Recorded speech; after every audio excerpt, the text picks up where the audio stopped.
તો દોસ્તો તમે જોઈ શકો છો અત્યારે હું છું ઇનોર્બિટ મોલ. તમે પાછળ દેખી શકો છો મોલ છે અને હું અત્યારે અંદર જ ફરીને આવ્યો છું. હજી પાર્કિંગમાં જ છું. આ બાજુ તમે બધી ગાડીઓ જોઈ શકો છો.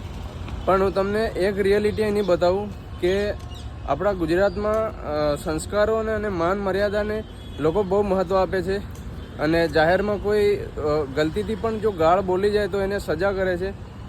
પણ એ ખરેખર મારા હિસાબથી ખોટું છે. કારણ કે ખોટું કેમ છે કે હું અંદર ઇનોર્બિટમાં જ્યારેથી આઈફોન લાવ્યો છું ત્યારથી મારે વારંવાર આવવાનું થાય છે અને હું અંદર આવું છું તો અંદર જાઉં છું તો ખબર નહીં એ લોકો આપણા ભારતના છે કે ગુજરાતના છે કે વિદેશના છે, ક્યાંથી આવેલા છે એ મને ખબર નથી. પણ અંદર એટલા ટૂંકા કપડાં પહેરીને છોકરીઓ ફરે છે, લેડીઝો ફરે છે.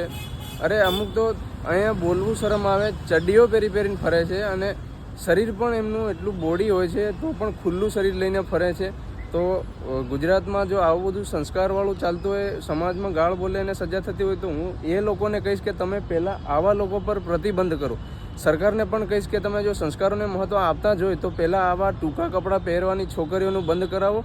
કારણ કે હું મજબૂર થઈને વિડીયો બનાવી રહ્યો છું. કમસે કમ 3 થી 4 વાર આવ્યો છું અહીંયા આગળ અને મારે 3 થી 4 છોકરીઓ મેં અંદર એવી જોઈ કે એમનું શરીર પણ આખું ખુલ્લું, કમરથી નીચેનો ભાગ પણ એટલા ટૂંકા કપડાં, ઉપરના ભાગમાં પણ એટલા ટૂંકા કપડાં કે શરમ આવે મને જોઈને.